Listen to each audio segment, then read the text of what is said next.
வணக்கம். பரபரப்பு மீடியா செய்திகளுக்காக நான் நிரோஷன். வியாழக்கிழமை காசா நகர மையத்தின் நுழைவாயில்களாக இருக்கும் இரண்டு பகுதிகளில் இஸ்ரேலிய டேங்கள் காணப்பட்டதாக குடியிருப்பாளர்கள் தெரிவித்தனர். அதே நேரத்தில் காசா பகுதி முழுவதும் இணைய மற்றும் தொலைபேசி இணைப்புகள் துண்டிக்கப்பட்டன. இது தரை நகர்வுகள் தாக்குதல் விரைவில் அதிகரிக்க வாய்ப்புள்ளது என்பதற்கான அறிகுறி. இஸ்ரேலிய படைகள் காசா நகரத்தின் கிழக்கு புறநகர் பகுதிகளை கட்டுப்படுத்துகின்றன. மேலும் சமீப நாட்களில் ஷேக் ரத்வான் மற்றும் டெல் அல் வஹாவா பகுதிகளை தாக்கி வருகின்றனர்.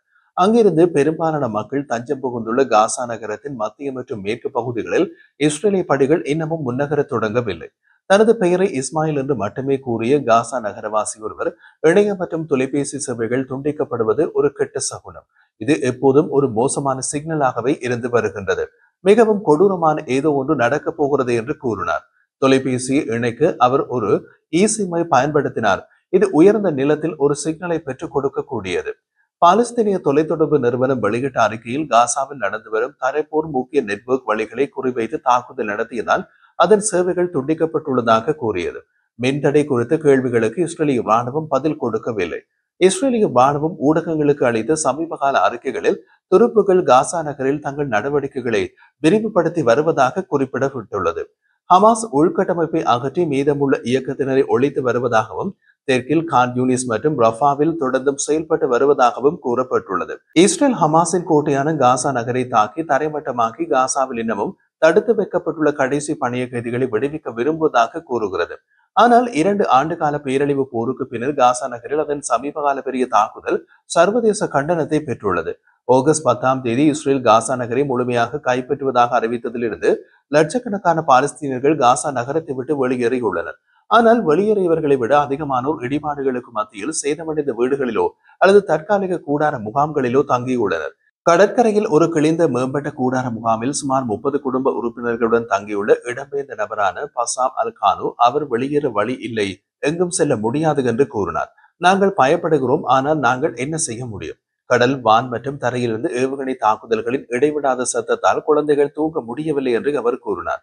பிரதேசத்தின் தெற்கில் உள்ள ஒரு நியமிக்கப்பட்ட மனிதாபிமான மண்டலத்தை நோக்கி மக்களை தப்பிச் செல்லுமாறு ராணுவம் துண்டு பிரசுரங்களை வீசி வருகின்றது.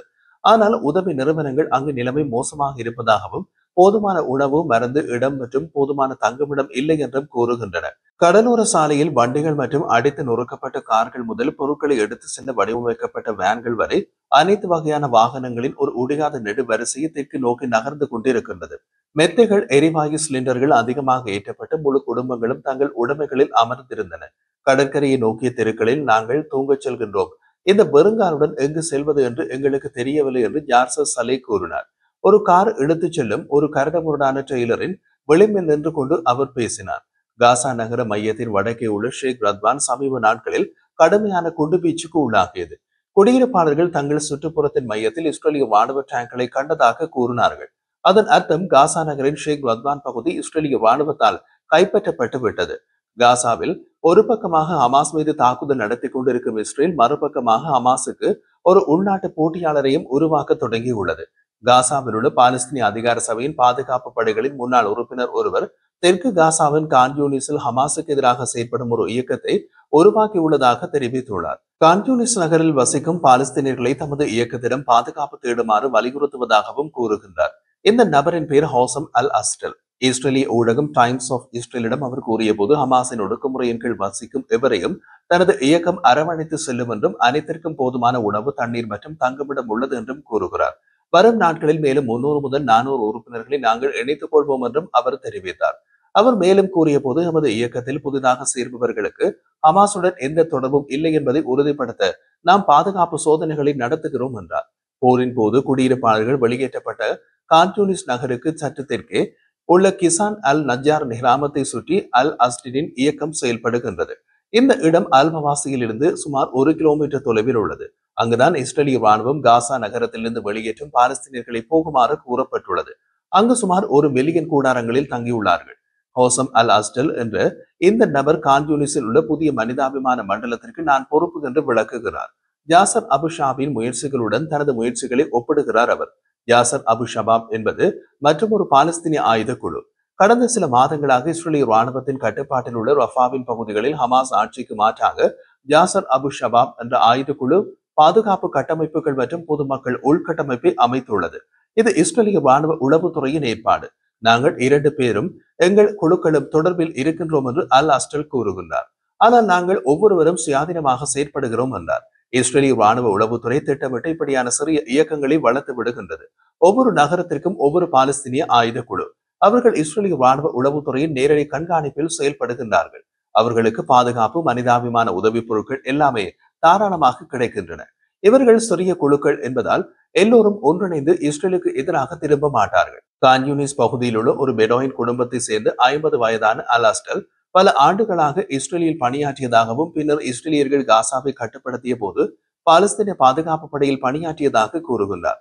அவர் ஹமாஸால் பலமுறை சிறையில் அடைக்கப்பட்டார். ஹமாஸுடன் தொடர்புடைய சமூக ஊடக கணக்குகள் சமீப நாட்களில் அல் அஸ்டலின் படங்களை பகிர்ந்து கொண்டன. அவர் இஸ்ரேலுடன் ஒத்துழைப்பதாக குற்றம் சாட்டினார். அவரது குழுவுக்கும் இஸ்ரேலுக்கும் இடையே ஒருங்கிணைப்பு இருப்பதாகவும் விரைவில் எங்கள் பகுதிகளுக்கு மின்சாரம் மற்றும் தண்ணீரை கொண்டுவர இஸ்ரேலை நம்பி இருக்கின்றோம் என்றும் அவர் கூறுகிறார். அல் அஸ்டல் கூறிய போது அவர்களது இயக்கம் தங்களை தற்காத்துக் கொள்ள ஆயுதங்களை வைத்திருக்கின்றது. மேலும் அமெரிக்கா, ஐரோப்பா மற்றும் குறிப்பிடப்படாத அரபு நாடுகள் உட்பட பல ஆதாரங்களில் இருந்து நிதி உதவி பெற்றதாக கூறுகின்றார். அவர் மேலும் தெரிவித்த போது, இங்குள்ள மக்கள் ஹமாஸை விரும்பவில்லை. இஸ்ரேலுடன் அமைதியாக வாழ விரும்புகின்றார்கள். எனக்கு 50 வயசு. இஸ்ரேலிய ராணுவம் காசாவில் இருந்த காலங்கள் எனக்கு நினைவிருக்கிறது. நாங்கள் நிம்மதியாக வாழ்ந்தோம். குழந்தைகள் விளையாடினார்கள், குழந்தைகள் பள்ளிக்கு சென்றார்கள். எந்த பிரச்சனையும் இல்லை. ஆனால் இன்று ஹமாஸின் தீவிரவாதம் காசாவையும் அதன் மக்களையும் அழைத்து விட்டது என்றார். இஸ்ரேலிய ராணுவ உளவுத்துறையின் இந்த புதிய அணுகுமுறை எப்படி வேலை செய்கிறது பார்க்கலாம்.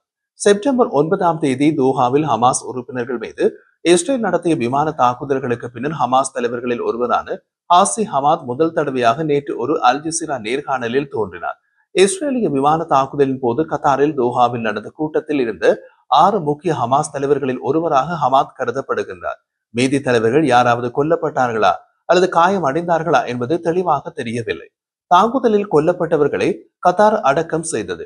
இருப்பினும் கொல்லப்பட்டவர்களின் பெயர்கள் மற்றும் அதே கட்டடத்தில் இருந்த ஹமாஸ் தலைவர்களின் நிலை என்ன என்பது முழுமையாகவே வெளியிடப்படவில்லை. தாக்குதலுக்கு பின்னர் ஹமாஸ் தலைவர்கள் உயிர் பிழைத்ததாக வதந்திகள் பரவின. இருப்பினும் அவர்கள் உயிர் பிழைத்ததற்கான அதிக சான்றுகள் இல்லை. அதற்காக அவர்கள் உயிரிழந்தார்கள் என்று அர்த்தமும் அல்ல. அவர்கள் படுகாயமுற்ற நிலையில் இருக்கின்றார்கள் என்றும் கருதப்படுகின்றது. தெளிவாக ஹமாத் இப்போது படுகாயமுற்ற நிலையில் இல்லை. அவர் அல் ஜசீரா நேர்காணலில் தோஹாவில் நடந்த தாக்குதல் பற்றி குறிப்பிட்ட போது, போரை முடிவுக்கு கொண்டு வருவதற்கான அமெரிக்க திட்டம் குறித்து விவாதிக்க நாங்கள் அமர்ந்திருந்தோம். 1 மணி நேரத்திற்குள் வெடிச்சத்தங்களை கேட்டோம். அது ஒரு படுகொலை முயற்சி என்பதை உடனடியாக புரிந்து கொண்டோம். காசாவில் வசிப்பவர்கள் என்ற விதத்தில் அந்த ஒலிகளை நாங்கள் அடையாளம் காண்கின்றோம். நாங்கள் விரைவாக தப்பியோடு முயற்சித்தோம். அதில் நாங்கள் வெற்றி பெற்றோம் என்றார்.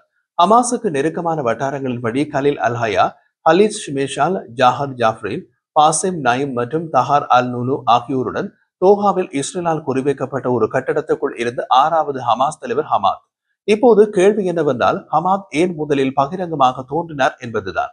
கடந்த காலத்தில் அவர் ஒரு முக்கிய பேச்சுவார்த்தையாளராக இருந்தாலும் ஹமாஸின் மிதவாத உறுப்பினராக இருப்பதாலும் இது நிகழலாம். ஹமாஸின் சூழலில் மிதவாதி என்பது வெறும் ஒரு சொல். ஏனென்றால் அக்டோபர் 7 தாக்குதலை ஹமாஸில் அனைவரும் ஆதரித்தனர். ஹமாத்தை காண்பிப்பதில் ஒரு செய்தி, ஒரு ஒப்பந்தம் தொடர்பாக நெகிழ்வாக இருக்கக்கூடிய ஒரு ஹமாஸ் தலைவர் உயிர் பிழைத்திருப்பதை குறிக்கிறது.